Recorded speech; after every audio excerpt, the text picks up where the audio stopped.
నమస్తే రమ్మగారు. నమస్తే చెయ్య. ఏదైనా ఒక నోవెల్ చెప్తారండి? చెప్తాను చెయ్య. 3, 4 ఉన్నాయి మన లిస్ట్‌లో. ఓకే. ఒకటి చెప్దాం ఇవాళ. 'గిరిజా కళ్యాణం'. ఈ 'గిరిజా కళ్యాణం' ఎద్దనపూడి సులోచనారాణి గారిది. నాకు గుర్తుండి శోభన్ బాబు, జయప్రద తోటి సినిమా తీశారు. అనబోతున్నాను. సినిమా కూడా ఉన్నట్లుంది కదా సినిమా రమ్మగారండి. ఉంది. సినిమా ఉంది. సినిమా దొరికితే సినిమాకి అవకాశం ఉంటే సినిమా చూసి తెలుసుకోండి. మీకు చదివే అవకాశం ఉంటే 'గిరిజా కళ్యాణం' నవల కొని చదవండి. ఎద్దనపూడి సులోచనారాయణ గారిది ఒక స్టైలిష్ వే ఆఫ్ రైటింగ్. చదివి ఆ పాత్రల్లోకి పరకాయ ప్రవేశం చేసే అవకాశం లభిస్తుంది మనకి. మనల్ని పాత్రల వెనకాల పరిగెత్తిచ్చేసే లక్షణం చాలా తక్కువ మంది రైటర్స్లో ఉంటుంది. కథాగమనంతో వెళ్తాం. ఇప్పుడు అలా కాదు, పాత్రల్లోకి తీసుకుపోతారు మనని. ఈ 'గిరిజా కళ్యాణాన్ని' నాకు గుర్తుండి రాధా మధు పేరుతో సీరియల్ కూడా తీశారు. ఓహో! ఓకే. కొంచెం కథ మార్చారు. అంటే అక్కడ తాతగారు ఉన్న దాంట్లో నాయనమ్మని పెట్టి ఆహా! అలా మార్చారు, కానీ ఓకే. ఫ్రేమ్ సేమే. ఓకే. రాధామధు అయితే నాకు తెలుసు నీకు రమ్మగారు. తెలిసి ఉంటుంది. నేను ఆ రాధా మధులో ఆ మధుకి క్యారెక్టర్కి డబ్బింగ్ చెప్పిన అమ్మాయితో చాలా ప్రేమలో పడాను నేను. నాకు చాలా ఇష్టం ఆ అమ్మాయి వాయిస్. ఓకే. తర్వాత కాలంలో తెలిసింది న్యూస్ రీడర్ దీప్తి వాజ్పేయి ఇచ్చింది ఆ వాయిస్. అవును. అవునండి. ఎంత బాగుండేదో వాయిస్. ఆ వాయిస్ కోసమే చూసేదాన్ని. నేను చూసా అది. అవును. నేను చూసాను 'గిరిజా కళ్యాణం'. నేను మొదట ఫస్ట్ గ్లాన్స్లోనే దాన్ని నేను గుర్తుపట్టాను. సో రియల్గా కూడా తీశారు. అది చూసిన వాళ్ళు ఓకే, సినిమా చూసిన వాళ్ళు ఓకే, పుస్తకం చదివిన వాళ్ళు పుస్తకం కొని చదవండి. ఇప్పుడు నేను ఆ కథే చెప్తా. కథ చాలా బాగుంటుంది. ఈ గిరిజ అనే ఒక సామాన్య దిగువ మధ్య తరగతికి చెందిన ఒక అమ్మాయి. ఆ అమ్మాయికి ఒక తమ్ముడు. అయితే తమ్ముడికి అనారోగ్యంగా ఉంటుంది. ఈ అనారోగ్యంగా ఉన్న తమ్ముడికి పాపం హార్ట్ ప్రాబ్లం ఉంది వాడికి. ఏం చెయ్యాలో తెలియక ఈ అమ్మాయికి ఒక స్నేహితుడు, ఒక చిన్న కుటుంబం ఉంటారు. స్నేహితుడి కుటుంబం మధుమూర్తి. అతను కొంచెం ఈ అమ్మాయి పట్ల ప్రేమగా ఉంటాడు, కానీ ఈ అమ్మాయికి అది స్నేహంగానే భావిస్తుంది. అయితే ఆ సమయంలో ఒక పేపర్ యాడ్ ఇస్తుంది. మా తమ్ముడికి అనారోగ్యంగా ఉంది, ఎవరైనా దాతలు సహాయం చేయండి అంటే చిన్న అమౌంట్స్ కూడా వస్తాయి. ఒక అతను ఎవరో 2000 రూపాయలు పంపిస్తాడు. ఏనాటి కథో 2000 రూపాయలు పెద్ద అమౌంట్గా కనపడిన రోజు 70స్లో రాయబడింది ఇది. అయితే ఈ హైదరాబాద్లో రాజగోపాలరావు గారిని చాలా పెద్ద కుటుంబీకులు. ఆయన కూతురు మరణిస్తే కూతురు యొక్క కుమారుణ్ణి, మనవణ్ణి ఆయన పెంచుకుంటారు. చంద్రశేఖర్ అతని పేరు. చందుగా పరిచయం చేస్తారు. ఈ చందు ప్రతి పుట్టినరోజుకి ఒక మంచి పని చేయాలని భావిస్తాడు. దానికోసం పెట్టిన ఖర్చుకి సినిమాలు మానేస్తాను, ఈ ఖర్చుకి కాంపెన్సేషన్ అలా భావిస్తాడు. పుట్టినరోజు నాడు ఈ గిరిజ ఇచ్చిన యాడ్ చూసి అతను డబ్బులు పంపుతాడు.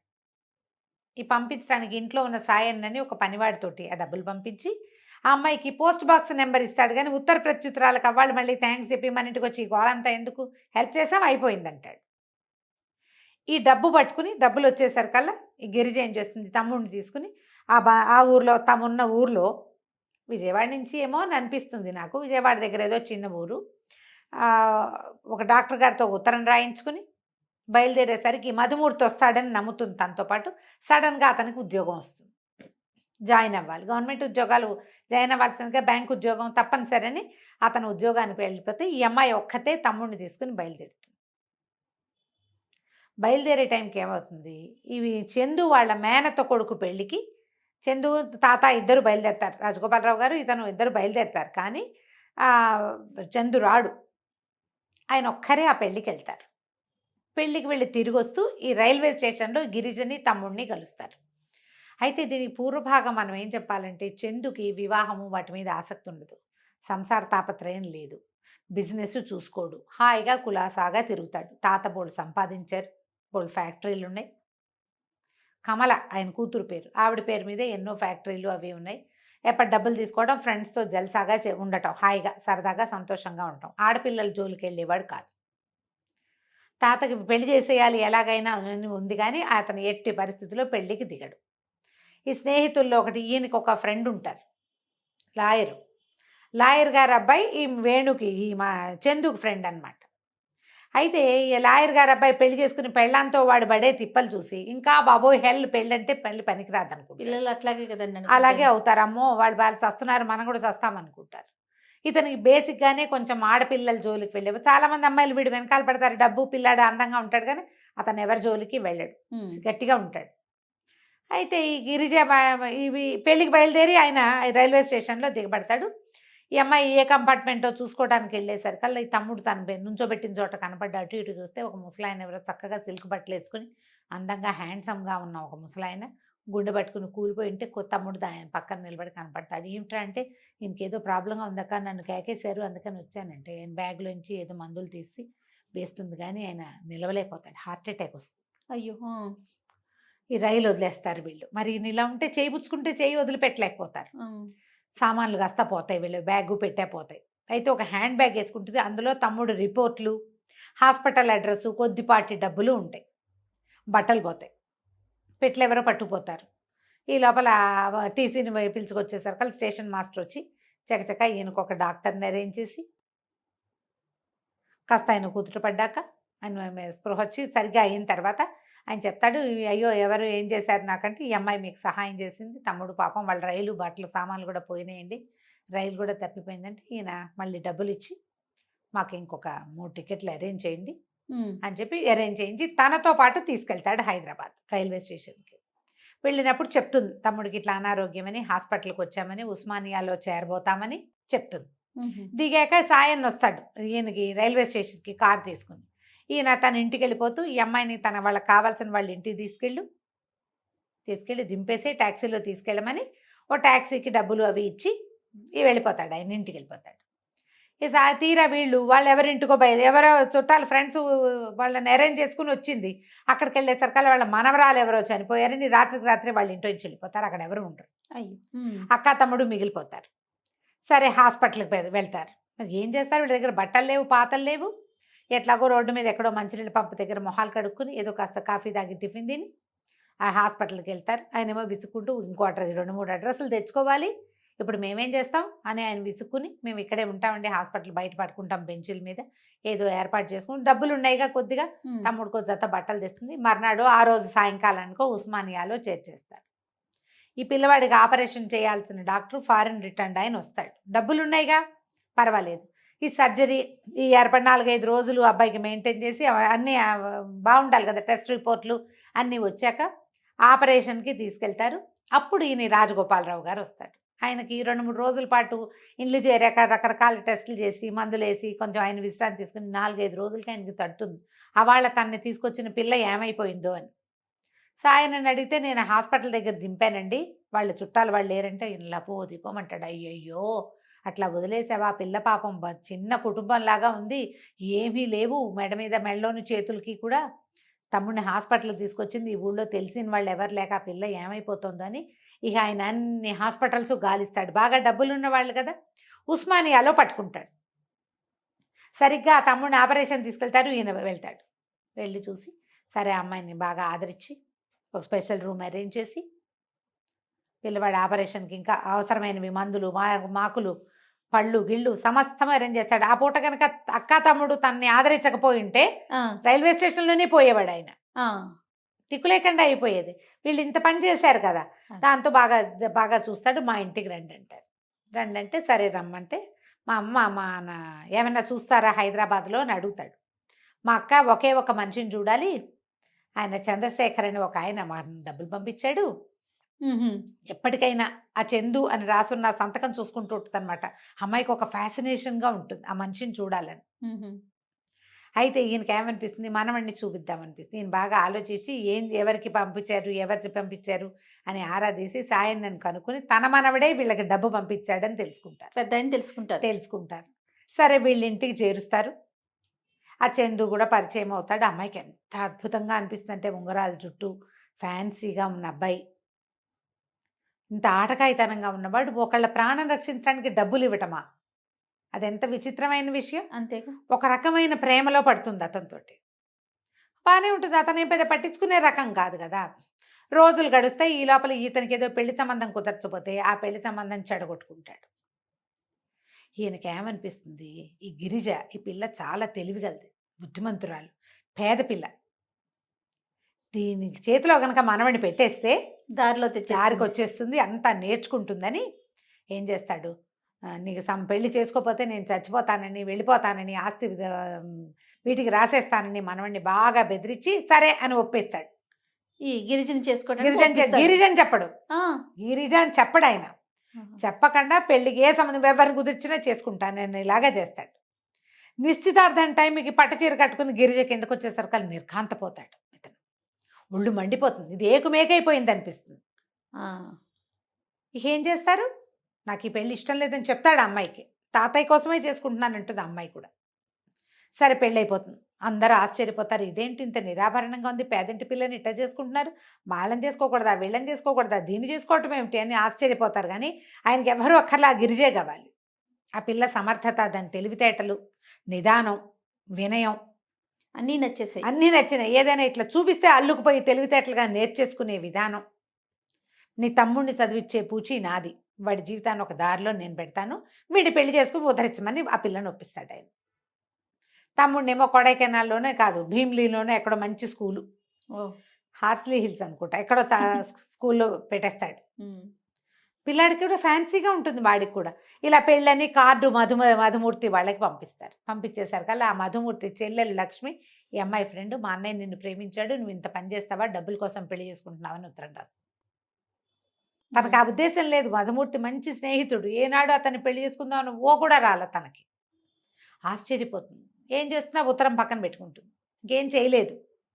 ఇవి పెళ్ళైపోయింది, చాలా గ్రాండ్గా చేశారు, బోల్డ్ బంగారం పెట్టారు, పట్టు చీరలు కొన్నారు, గందరగోళంగా అందరినీ పిలిచారు, అయిపోయిందంతా. ఈ మొదటి రోజు రాత్రి అమ్మాయి గదిలోకి వెళ్ళగానే అతను కాస్త వెళ్ళిపోతాడు ఎక్కడికో, నెల దాకా రాడు, ట్రిప్ వెళ్ళిపోతాడు అమ్మాయి మీద కోపంతో.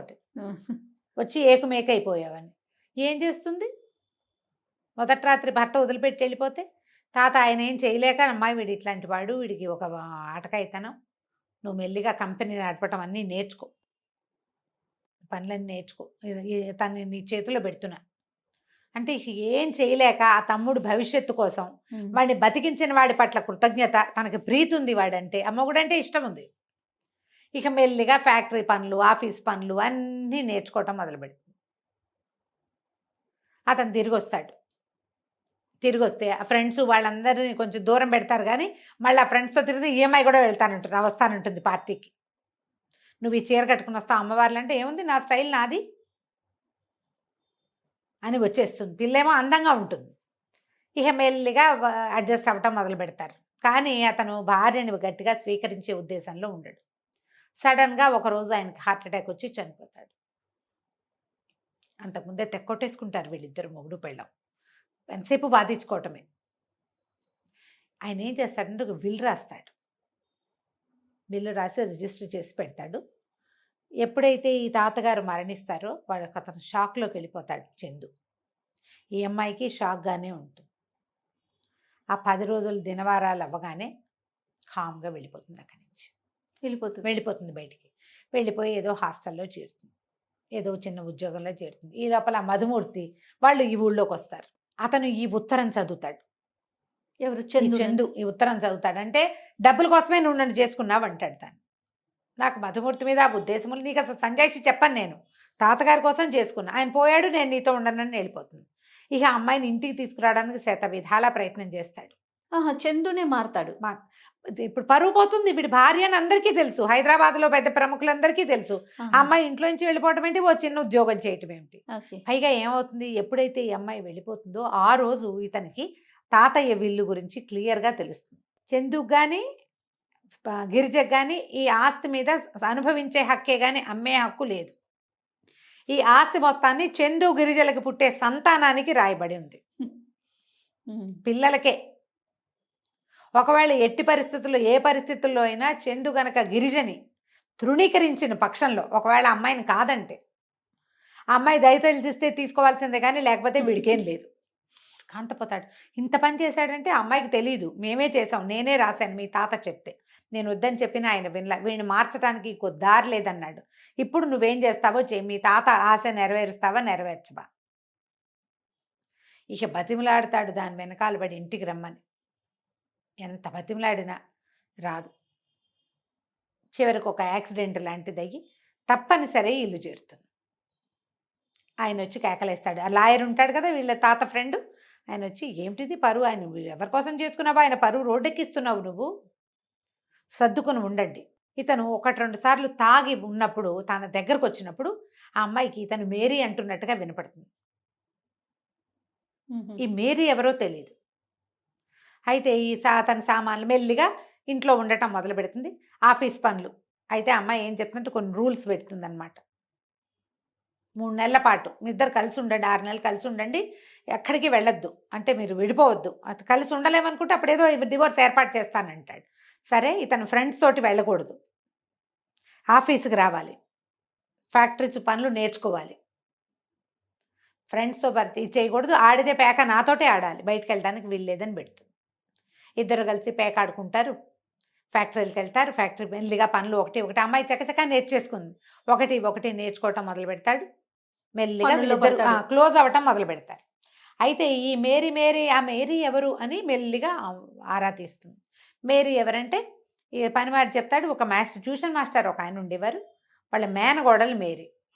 పాత ఫోటోలు గిటోలు పాత కాగితాలు అన్నీ తీస్తే ఒక పియానో వాయిస్తున్న ఫోటో ఈ చందుది, పియానోని ఆనుకుని నిలబడి ఉన్న ఆ అమ్మాయి, లేదా ఆ అమ్మాయి పియానో వాయిస్తోంది, ఇతను ఆనుకుని నిలబడి, అలాంటి ఒక ఫోటో కనపడుతుంది.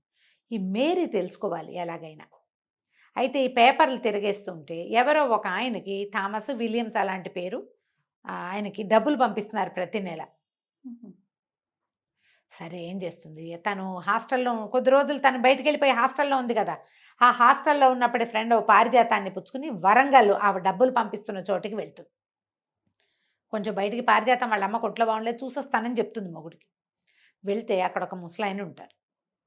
ఆయన ఏం చెప్తారంటే, ఈ అబ్బాయి చందుకి చదువు వచ్చేది కాదు, ఇంగ్లీష్ అవి వీక్, కొన్నిట్లో బాగుండేవాడు కాదు, ట్యూషన్ పెట్టించారు, నన్ను ట్యూషన్కి పెట్టారు, వాళ్ళ ఇంట్లోనే అవుట్ హౌస్లో మేము ఉండేవాళ్ళం. అయితే నేను అక్కడ కొన్న తర్వాత ఈ అబ్బాయికి ఏదో కొంచెం పర్వాలేదుగా ఉన్నాడు చదువులో. మా చెల్లెలు చనిపోయి మేనగోడల్ని తీసుకొచ్చాను. ఆ మేనగోడలు ఈ అబ్బాయి క్లోజ్ అయ్యారు. ఇక ఒకళ్ళనొకళ్ళు వదిలిపెట్టలేనట్టుగా ప్రవర్తించేసేవాళ్ళు. క్రమంగా ఇక్కడుంటే ఏమవుతుందోనన్న భయంతో నేను తనని తీసుకెళ్ళిపోయాను. అయితే వచ్చాడు అక్కడికి, ఆ వచ్చిన రోజున పూర్తిగా తాగేసి వచ్చాడు. తాగొచ్చి తనని వెంట పెట్టుకు తీసుకుపోయాడు. ఏమైనా సరే నాతో ఉండాల్సింది, లేదే నేను బతకలేనన్నాడు. వాళ్ళిద్దరూ డ్రైవ్ చేస్తున్న కారు యాక్సిడెంట్ అయ్యి మేరీ చనిపోయింది. ఒక 3-4 సార్లు ఈ మేరీ సందర్భం వస్తుంది. ఈ లాయర్ గారు దీన్ని కప్పెట్టారు, ఈ యాక్సిడెంట్ ఉదంతాన్ని. ఆయనకు తెలుసు, అది వాళ్ళ తాతకు కూడా తెలియదు. ఓహోహో, తాతకు కూడా తెలియకుండా దాచారు. అయితే ఈ యాక్సిడెంట్ దీంట్లో ఆ మేరీ గర్భవతి కూడా. ఈ అమ్మాయితో గిరిజతో క్లోజ్ అయినప్పుడు ఆ చందు చెప్తాడు, నేను నిన్ను చంపేశాను, నా వల్లే నువ్వు చచ్చిపోయావు, జీవితంలో ఇంకో ఆడదాని మొహం చూడనని ఆ అమ్మాయికి, ఆ చచ్చిపోయిన అమ్మాయికి తను ప్రామిస్ చేశాడు. అందుకని ఆడవాళ్ళ మొహం చూడకూడదు అని ఉంటుంది. సరే, నువ్వేం చేయలా, నీ వల్ల కాదు. ఈ గిరిజను వెనక్కి తెచ్చుకొని చెప్పినప్పుడు కూడా లాయర్ చెప్తాడు, నేను మేరీకి మాటిచ్చాను, చచ్చిపోయిన దానికి నేను ఎప్పుడు ఇంకో ఆడదాని మొహం చూడండి. నీకు అప్పుడు చిన్నతనం, నీకు 20 ఏళ్ళు, నువ్వు టీనేజ్లో ఉన్నావు, ఆ రోజుల్లో ఉండే ఉద్రేకం వేరు, ఇది జీవితం. మీ తాత, ఆయన మనసు నిన్ను పెంచాడు, మీ అమ్మని చచ్చిపోయేదాకా చూశాడు, ఆయన కూడా నువ్వు చేయాలని బలవంత పెడతాడు ఆయన ఈ పెళ్ళికి. సరే, ఈ కథ అంతా ఇట్లా ముందుకు నడిచేసరికి ఈ అమ్మాయి ఏం చేస్తుంది, అదంతా తెలుసుకుని వస్తుంది. వచ్చి మెల్లిగా వీడిని సవర్థిస్తుంది. ఈ మరణానికి నువ్వు కారణం కాదు. అప్పటి నుంచి తాగటం మానేస్తాడు అతను. ఎప్పుడైతే ఈ మేరీ యాక్సిడెంట్లో చనిపోయిందో, తాగుడు, అంతకుముందంతా మందు అలవాటు ఉంది అతనికి, మానేశాడు. ఆ చిన్నతనంలో టీనేజ్లో ఉండేది మానేశాడు. మళ్ళీ ఒకసారి ఎప్పుడో చిత్తుగా తాగినప్పుడు ఆ అమ్మాయి పేరు బయటకు వస్తుంది. మెల్లిగా అతన్ని స్వాధీనపరుచుకుంటుంది. క్రమంగా ఇద్దరు కలిసి ఉండటం మొదలు పెడతారు. భార్యతో ప్రేమలో పడతాడు అతను. 30 ఏళ్ళు వచ్చేసినాయి. వయసు వచ్చాక జీవితంలో ఒక తోడు ఉండటం, ఎవరైనా మనని సపోర్ట్ చేసి, టీనేజ్లో ఏముంది, ఒక తాత్కాలిక ఆకర్షణలు ఉంటాయి. అది ఎంత క్లియర్గా చూపిస్తారంటే, ఒక మెచ్యూర్డ్ లవ్ స్టోరీ వేరు, టీనేజ్ లవ్ స్టోరీ వేరు. టీనేజ్లో ఉద్రేకం తప్పిస్తే దానికి ఏ విలువ ఉండదు. ఆ ఉద్రేకం కాస్త తీరకపోతాయి అవి. మెచ్యూరిటీ వచ్చాక ఉండే ప్రేమలు వేరేగా ఉంటాయి. అది బాలే క్లియర్గా చూపిస్తారు. 70s రాయబడిన ఒక కథలో ఇలా 2 రకాల లవ్ స్టోరీస్, సేమ్ ఇదే లవ్ స్టోరీని మనం ఒక సినిమాలో వాడారు. యాక్సిడెంట్లో అమ్మాయి చచ్చిపోతుంది. ఉమ్. దాంతో అమ్మాయి ఏదో మోసం చేసింది అనుకుని ఆయన ఇంకా ఆడవాళ్ళ జోలికి వెళ్ళడం వెళ్ళకుండా ఉంటారు. అవును. కదా. త్రివిక్రమ్ గారు చాలా తెలివిగా చాలా చక్కగా ఎక్కువ హడావిడి లేకుండా ఇందులో ఉన్న ఫ్రేమ్ అని తీసుకున్నారు. మిగిలిన కథ అంతా మార్చారు. బట్ బేస్ ఏమైతే ఉందో ఈ మేరీ అండ్ చందు లవ్ స్టోరీని మన్మధులో వాడారు. మన్మధుడు సినిమాలో క్లియర్. నేను ఆ సినిమా చూసినప్పుడే తెలిసింది నాకు ఇది పాతదే అని. క్లియర్గానే ఉంది కదా. అయితే ఇక్కడ ఏం చేస్తుంది, మెల్లిగా వీళ్ళిద్దరు కలిసి ఉండి అమ్మాయి ప్రెగ్నెంట్ అవుతుంది. ఓ పిల్లవాడు పుడతాడు. పిల్లాడు పుట్టాక ఒకనాడు అమ్మాయికి ఒక ఫోన్ వస్తుంది. నీ భర్త నిన్ను ప్రేమించట్లేదు, పిల్ల ఆస్తి కోసం నీతో కొడుకుని కన్నాడు, నిన్ను చంపేస్తాడు. ఉమ్.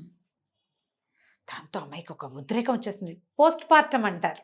డెలివరీల తర్వాత మనుషులు కొంత బలహీనపడతారు. ఉమ్. పిల్లాడిని తన్ని అతను ఏదో చేసేస్తాడని నమ్మేస్తుంది ఆ ఫోన్లు, ఆ వచ్చిన ఉత్తరాల వల్ల. ఈ ఒకరోజు ఇంట్లోకి ఎవరో రాత్రిపూట ప్రవేశించేసరికల్లా చందుయే తన్ని చంపటానికి వస్తున్నాడు అనుకుంటా. పిల్లాడిని ఎత్తుకుని పరిగెడుతుంది, ఏదో వేసి కొట్టేస్తుంది. ఆ రోజుకు వాన, కరెంటు పోతుంది. ఇప్పుడు గిరిజ కనుక చనిపోతే ఈ హత్యానేరం చందు మీదకి వెళ్తుంది. ఎందుకంటే ఆస్తి వల్ల. అందుకని ఈ అమ్మాయిని చంపడానికి ఎవడో వస్తాడు. ఆ వచ్చిన వాడెవడో తెలియదు. ఎప్పుడైతే ఆ వచ్చిన వాడిని చందుయే అనుకుని కేకలు పెడుతుంది, చందు చందు అంటూ కొట్టేస్తుంది బాగా. కొట్టేసరికి చచ్చిపోతాడు, వాడు పడిపోతాడు. అది ఇంకా వెర్రెత్తి చూస్తుంటే బయట నుంచి వస్తాడు భర్త, టార్చ్ లైట్ వేసుకొని. కారు వానకి రోడ్డు మొదట్లో ఆగిపోయింది. నేను వస్తున్నాను, ఏమైంది, ఎందుకు అంత అరుస్తున్నావు, ఏమైంది అని కేకలు పెట్టి దగ్గరకు వచ్చేసరికల్లా ఏముంది, ఈ అమ్మాయి చేతిలో ఏదో రాడ్ కనపడుతుంది, చచ్చిపడి ఉంటాడు వాడు వాళ్ళ మేనేజర్. ఆ మేనేజర్ పాత్రలో కొంచెం ఫిషీగా 2-3 సార్లు చూపిస్తారు.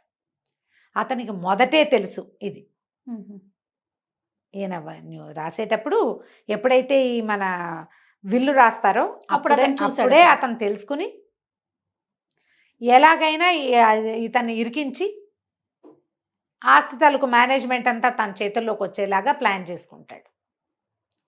ఈ బయట నుంచి వచ్చేసరికల్లా భర్తను చూసరికల్లా కేకలు పెడుతుంది, నేను నిన్ను చంపిస్తే నువ్వు నన్ను చంపటం, నువ్వు ఎవరిని చంపావు, ఎవరు ఏంటి అని. లైట్లు గిట్లు కరెంట్ అంతా వచ్చి చూసుకునేసరికల్లా ఆవిడ పడి ఉంటాడు. వాడేమో మేనేజర్. ఈ లోపల లాయర్ గారు పరిగెత్తుకొస్తారు, పోలీసులు వస్తారు. ఆత్మరక్షణ అతని మీదకి వచ్చినప్పుడు చంపింది కాబట్టి కేసు ఏమవ్వదు. అతను అడుగుతాడు, నేను నిన్ను ఏమైనా చేస్తానని నువ్వు ఎందుకు నమ్మావు, నువ్వు లేకపోతే ఒక్క నిమిషం బతకలేను నేను, ఒకవేళ ఆస్తున్నా సరే మన మధ్యలో నువ్వు లేనిదే ఒక్క రోజు గడవదు నాకు, అలాంటిది నువ్వు ఎట్లా నమ్మేవు, వాడు ఎవడో ఫోన్ చేసి చెప్తే.